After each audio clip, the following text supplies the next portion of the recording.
Hello everyone. I think it's time for another update.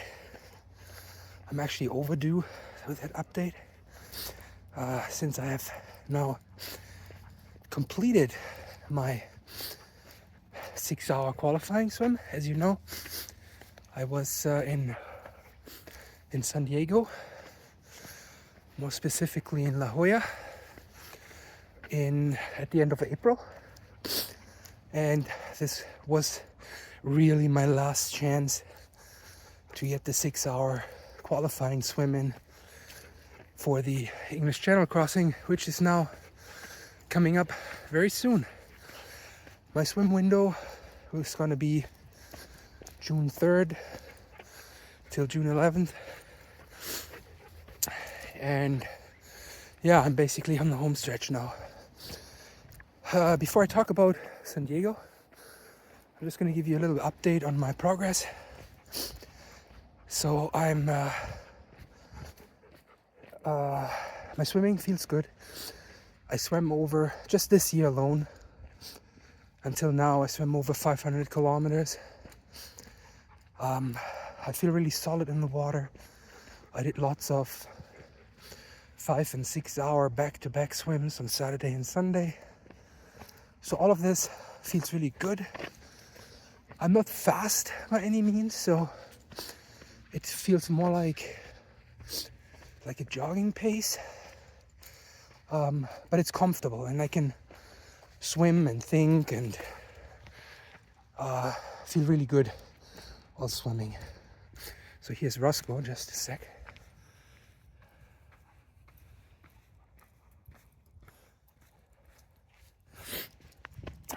So, yeah, anyway, so everything is going well.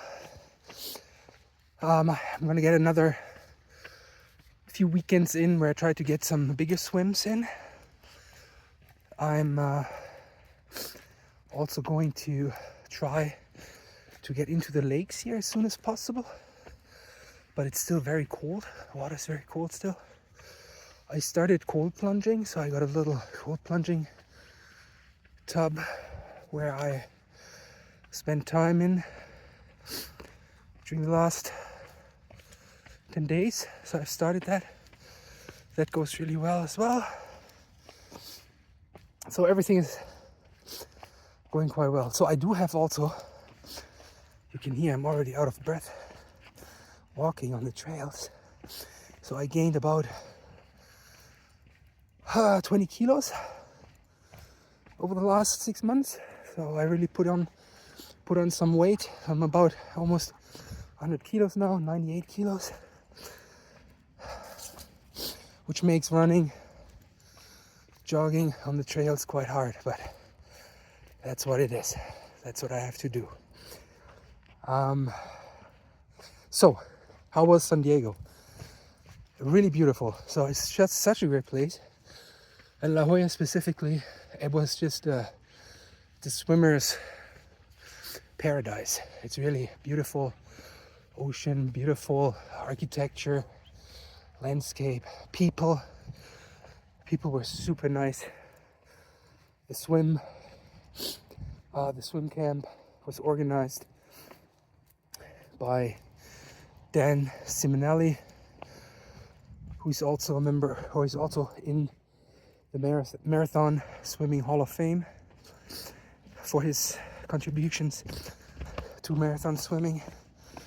Really good people. Jeffrey Rake, also organizer of the camp. Roscoe! Sorry. Organizer of the camp. And anyways, so really cool. So the way that worked the camp was that we had twice a day. We had a swim in the morning, afternoon, and the water was about 14.5. So quite perfect. Like at first, I mean, it was a little bit too cold. I was hoping to get a little closer to that minimum threshold, or the maximum threshold of 15.6, which is required by the English Channel Swimming Association, but it was around more like 14, between 14 and 15, depending where you were.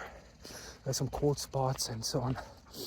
So, but how did it go? So we usually swam about an hour each, and I got really cold. Everyone, I mean, we get cold and you start to shiver and you feel like you can't do it. It's like this has been repeating all over and over again. So, and I was really nervous. How am I supposed to do a 6 hour? But yeah, anyway, so on Saturday, the second last day of the camp, we had the 6 hour swim organized with kayakers who helped us with feeding and taking care of us. So it was perfect. So it was really perfect experience, you know. So we also started at 5:30 in the morning, so it was dark. So we had some adventure lights so that we were able to see each other. And yeah, so it was really cool. But yeah, after the first hour, the same thing started again. I got so cold. We circled back, so we circled in the bay a little bit. We're close to the exit, and I really wanted to get out. It was just, I was thinking, I'm not made for this. I can't do this. This is not my sport. You know, I just couldn't get over the cold. So, but then another marathon swimmer, experienced marathon swimmer who was with me on the 6 hour, said, you know what, let's do some sprints and get your mind off the cold until we regroup. Because at the time we were still swimming with a few other people, and the idea was after the first hour, the 6 hour people will peel off. So yeah, so that's what I did. So I did a few sprints. The kayakers came and I got my mind off the cold, even if it was just for like 30 seconds or so. And then the kayakers were there.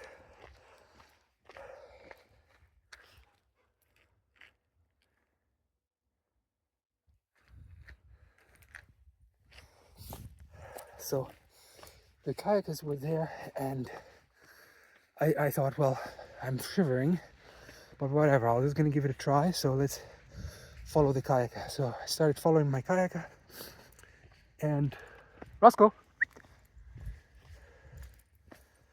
So I started following my kayaker, and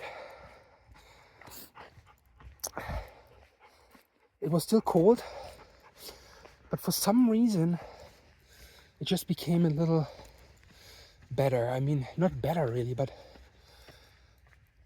I wasn't in that extreme feeling of wanting to leave. So it was still super cold, and after the first feed, so I was fed I ate every 30 minutes.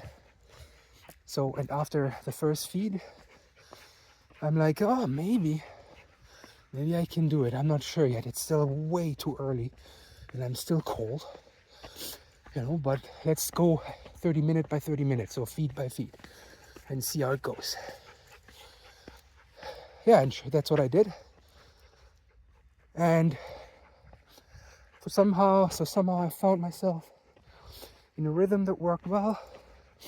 Time went on, and after like 2.5 or 3 hours, I actually remember that I started smiling under the water, because I knew, I think I'm gonna be able to make it now at this point. So it was still cold and I was never warm, but this sensation of shivering and wanting to leave, wanting to get out of the water, was not there anymore, or not as extreme anymore.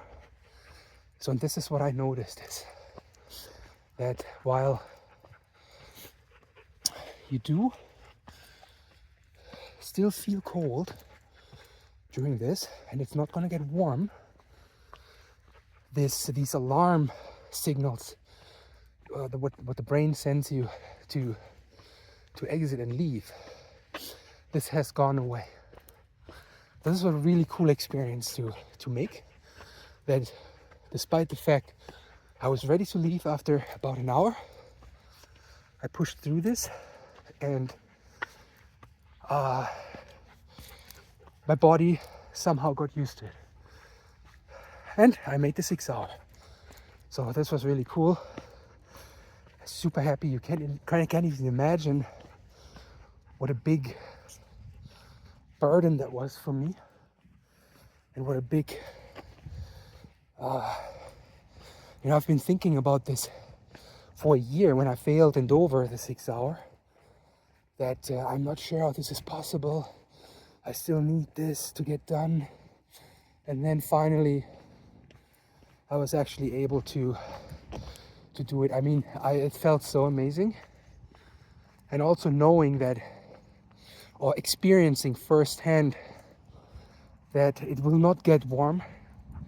You will be cold, but you will go through this process, and eventually you just feel more comfortable with it. So you become comfortable being cold, in a sense. And that is really cool. That was a cool experience. Yeah, and that sums it up. I will have a little bit more of a race report, not race report, a little more of a blog entry report thingy on my Carbs for Trees website, if you want to check that out.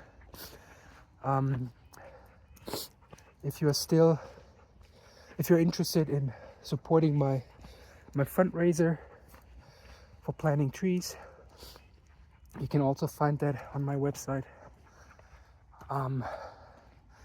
And yeah, so I'll keep you posted. I will send another update probably when I'm in Dover with my family. And yeah, and the big day will come very soon. And I really hope it's gonna work out. So I did all I could. I did a lot of volume, lots of swimming. I took it really seriously, and I think I've prepared as best as I can, given the circumstances of, for full-time working and 3 kids and all these things that parents need to do, but we'll see. Okay, thanks for listening, and I see you next time. Bye.